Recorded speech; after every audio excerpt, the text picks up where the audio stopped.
இப்படி இல்லாமல் செய்வாங்க வர்ஷினி. வர்ஷினி பிரபுவை வீட்டுக்கு கூப்பிட்டு வந்தது யாருக்குமே பிடிக்கல. பிரபு சொல்கிறாரு ஜனாமா கிட்ட, மேடம் நான் வசதி கம்மியானவன் தான், ஆனாலும் வர்ஷினி நல்லா பார்த்துப்பேன், நீங்கள் முடிவு எடுத்துகிட்டு சொல்லுங்கள் அப்படிங்கிறாரு. ஜனாமா பொறுமையாக, சரி பிரபு நீங்கள் கிளம்புங்க, நாங்கள் எல்லாம் கலந்து பேசி முடிவு எடுத்துகிட்டு அப்புறம் சொல்கிறோம் அப்படிங்கிறாங்க. சரின்னு அவரும் கிளம்பிடுறாரு. ஜனாமா சொல்கிறாங்க, இப்போ வாட்சி இதை பற்றி சொன்னீங்க அப்படின்னு.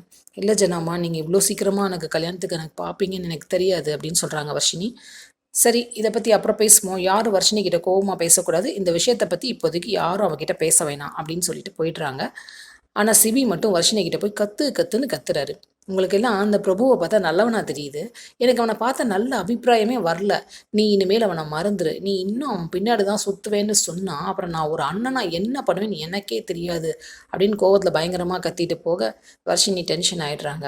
நைட் ஃபுல்லாக உட்காந்து யோசிச்சுட்டு, இது சரிப்பட்டு வராது, நம்மளுக்கு வேறு யாரையாவது கல்யாணம் பண்ணி வச்சுருவாங்க ஃபோர்ஸ் பண்ணி அப்படின்ட்டு ட்ரெஸ் எல்லாம் பேக் பண்ணிவிட்டு வீட்டை விட்டு கிளம்பி போயிடுறாங்க. தற்செயலாக வர்ஷினி கிட்ட பேசலான்னு வந்த தமிழ் ரூமில் அவங்கள காணோன்னு சிவி கிட்ட போய் இன்ஃபார்ம் பண்ண, ஜனாமா கிட்ட சொன்னால் ரொம்ப வருத்தப்படுவாங்க, அதனால் யார்கிட்டையும் சொல்லாமல் நம்மளே போய் தேடுவோம் அப்படின்னு கிளம்புறாங்க ரெண்டு பேரும். சிபியை திட்டுறாங்க தமிழ். இதுக்கு தான் நான் சொன்னேன், நீங்கள் அவகிட்ட கோவம் அப்படிலாம் பேசியிருக்கவே கூடாது, நீங்கள் கோவமாக பேசினனால தான் அவள் வீட்டை விட்டு போயிருக்கா அப்படின்னு சொல்ல, சிபி சொல்கிறார், அவள் எங்கேயும் போயிருக்க மாட்டா, அந்த பிரபு வீட்டுக்கு தான் போயிருப்பா, இப்போ நம்ம அங்கே தான் போயிட்டுருக்கோம் அப்படின்னு சொல்கிறாரு. அவர் சொன்ன மாதிரியே பிரபு வீட்டு வாசலில் நின்றுட்டு இருக்காங்க வர்ஷினி. பிரபு அவங்க வீட்டை விட்டு வந்தது தப்புன்னு சொல்லி திட்டிகிட்டு இருக்காரு. உனக்கு ஏதாவது அறிவு இருக்கா? கொஞ்ச நாள் பழகின எனக்காக உன்னை அவ்வளோ பாசமாக வளர்த்த வீட்டை விட்டுட்டு வந்திருக்க நீ, அந்த வீட்டை நீ பிரின்சஸ் மாதிரி வளர்ந்துருக்க, உன் மேலே எல்லாரும் அக்கறையாக தான் பேசுவாங்க, என்னை பற்றி அவங்களுக்கு என்ன தெரியும், கொஞ்சம் கொஞ்சமாக தான் புரிய வைக்கணும், இப்படி கிளம்பி வந்துட்டு அவங்க மனசு கஷ்டப்படாதா? நான் உன்னை வீட்டில் ட்ராப் பண்ணுறேன், வா, நம்ம கல்யாணம் நடந்தால் அது ரெண்டு பேர் வீட்டோட சம்மதத்தோடு தான் நடக்கணும் அப்படின்னு அவர் சொல்லிட்டு இருக்காரு. இங்கே தமிழும் சிவியும் இதை பார்த்துட்டு இருக்காங்க.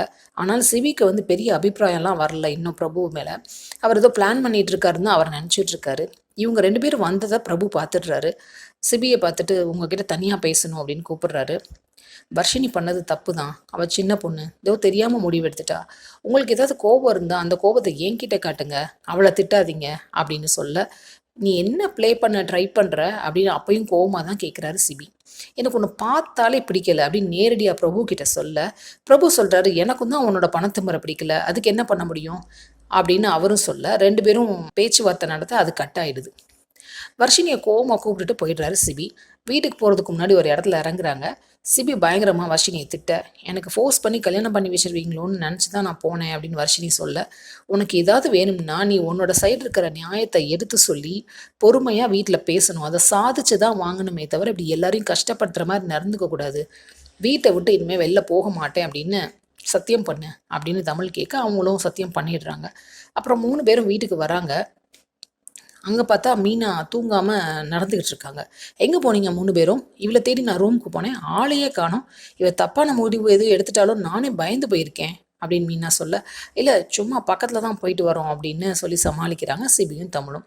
ஏற்கனவே தமிழை கண்டாலே ஆகலை மீனாவுக்கு, இனி தமிழ் வர்ஷினியோட லவ்வுக்கு சப்போர்ட் பண்ணுறாங்கன்னு தெரிஞ்சால் இன்னும் ஆடுவாங்க.